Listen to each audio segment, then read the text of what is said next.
I grew up in Hell's Kitchen, and Hell's Kitchen's changed a lot from when I was growing up. Because when I was growing up, it was still a little bit on the edge in the Port Authority bus terminal. And the Port Authority's kept its edge by nature, I guess. Yeah, it has. But the rest of the neighborhood is much more dressed up. Yeah. Come up a bit. But the Port Authority was, I used to use that a lot. I was living in New Jersey, actually, but in the mid-'60s, it was very cheap to live in Union City or Jersey City. And coming in and out of that Port Authority bus terminal, what I saw in there in the 60s, my God, it was horrifying. Right.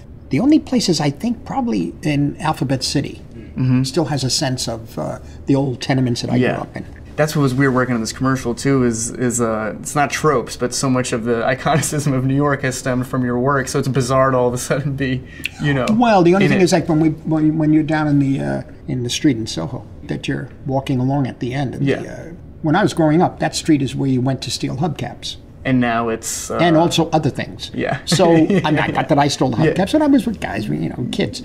Now, it's like being in Provincetown, Connecticut. I guess I never was there, but... It's fancy as hell. Yeah. Yeah.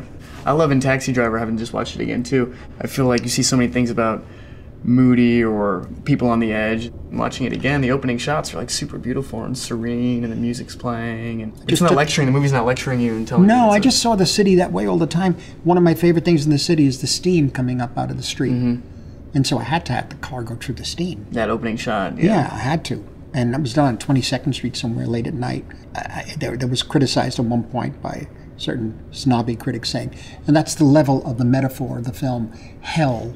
You know, a cab is coming from hell. I said, no, that's New York. It's the steam in the streets. It is what it is. And when you see things come through that steam that way, you could think of, if you want, you could think of the Inferno, you could think of Paradise. Right. You don't know. Right. You know, it's a beauty of the city late at night that way. Yeah. When you just pipes of smoke coming up all the way up 2nd and 3rd Avenue. Oh, man. Yeah, absolutely beautiful. And the red lights, the tail lights of the cars. It was always raining, too, that summer. But you guys got lucky.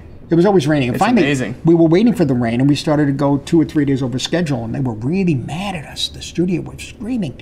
And I got in a lot of trouble because they were going to pull the plug on the picture. And so I said, we're shooting in the rain. So it's not going to match. We'll have to figure out how to, well, we better shoot fast then. Yeah. Get it done. Get it done. I still go back to basics. You know, normal lens, long lens, wide angle lens. Right. And then from there, you could go infinite. Right. You know, and so movement or no movement, movement of the frame, or movement of the camera in the frame, because a pan is different from a track, right? Right. So I stay with those basics, and then if there are new things that could be implemented in there, and using focal length in a certain way, but I do find that after all these years. And with all the new technology, there are more choices, and it's kind of good in a way, except that more than 2/3 of those choices you don't need to make. Right, because you end up wasting time or something? It's wasting time. Yeah. Yeah. So it always goes down to the basic, as an actor and as a director. What do you want to say? Right. And what's in the way? Something's in the way. What the hell is it? Is it technology, or is somebody, you know, in front of you and you're trying to do something and they're distracting you? It's that simple. Right. And now with there's a few filmmakers that have a command of both, right? Yes. Yeah. And to not get stuck into just the cutting edge. Well, I think a lot of those filmmakers are recent in a way, because they grew up with the technology. I did not. It's another generation. Yeah. It's going to be interesting what you guys do. Well, that's why and I don't want to be cynical, and I don't want to take myself out of being a member of my generation as I have in the past. But I just think boredom is a good thing, and the way I was intensely bored growing up and had to read books, or if I could get my hands on a movie at my grandma's house, you cherish that movie. And with too much information, too much access, you know what I mean? You're not going to Well, it was a similar thing with you're talking about boredom, in a sense, because of, in my case, when I was 3 years old in 1945, I contracted asthma, and my parents were working class. They didn't have books in the house and that sort of thing. They would just take me to the movies a lot, or let me eventually go by myself to the movies. And I had this little tiny area in the apartment before everybody came back from work. Wow. Then I started to learn how to read novels. And this priest was an interesting guy, Father Principe. He was the one who gave us Graham Greene and James Joyce. And that sort of when we were about 13 or 14. Right. And I started to read. That was a whole issue. Right. You know. But I think... it was piecemeal in some way. Yeah.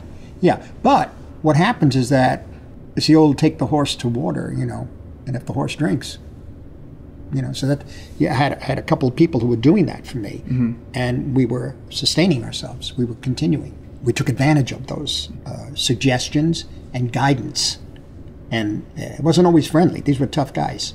But they weren't telling you what to think or what was good. They were kind of giving you the keys in some way. Giving you a basis of morality too. Right.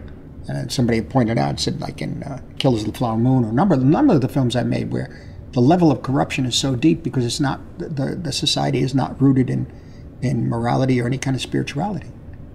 That's what human nature might be. That without that guidance or without that even dialogue between people about morality and spirituality, it becomes pure corruption. Right. I mean, if in the movie, because the Native Americans don't understand the value of money, if I charge you $1 for this glass of water, they pay it, and then you realize they don't really understand paper money or anything like that. They're rich, but they don't know why, and they don't know what money is. So when they come in again, I'm going to say it's $10, and they pay it. Right. So I'm going to say next time $25. I'll keep $15. Meantime, we're friends. We take care of each other, and I'm just you got the money anyway. I have to work for the money. You're not. I mean, but that's an interesting moral issue. If it's only $1, charge $1. And so that's the interesting thing about how we could become complicit in absolutely genocide.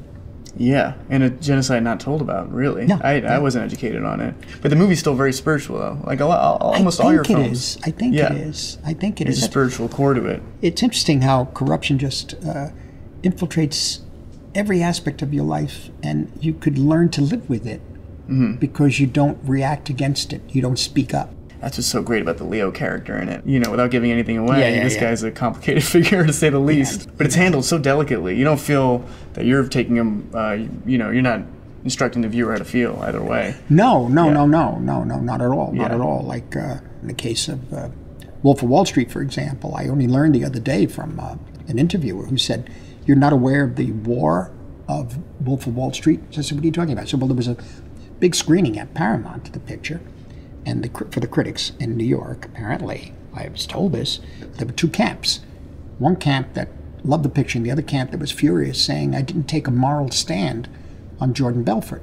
And one of the critics from the other group that liked the picture said, "Do you really need Martin Scorsese to tell you that that's wrong?" Right. Yeah, that's well said. That's well said. Yeah, that's well said. You really need him to tell you that's wrong? Well said. He knows it's wrong. Does that moralistic attitude bore you a little bit now, or no? Well, it's beyond boring, I think. It's always been around. I mean... because America's a Puritan country. Well, it says it is. Right. Well, that's what's confusing to me as a young person is but there's a difference between religion and spirituality. Okay. And religion could taken the wrong way, could become something that is restricting and becomes intolerable and becomes judgmental. Judgmental, a key word there, yeah. Yeah. So you have a big problem. Good example is Killers of the Flower Moon. Yeah. They're all Europeans who were Protestants. Right. I'm not condemning Protestants. I'm just saying that was the moral code. They had a morality. But, when a guy like Bill Hale, played by De Niro, who says, "I love these Osage people," and he's killing them, but he does love them. Now, what is that? It's fantastic because you don't feel there's no music cue that says this guy's evil. No. It's he's just going to do what he's going to do. But that's the thing I think ultimately about concentration for younger people and taking the time not just to make a movie to become famous. That's good too if you can. Yeah. But I think ultimately if you have something to say, if you're really burning, and not just the party line. Yes, exactly. Because the most important things are things that are new and fresh, point a way forward, point you to how people are feeling. Yeah. It's harder to know now. There's there's less mainstreaming of things now. I think things are a little more. I was going to say the other night we were at this big event. People were talking about that the news is different now and this and that. I said, look, back when I was growing up, there was CBS, NBC, ABC. It's gone. Right. I said, in effect, the mainstream is going.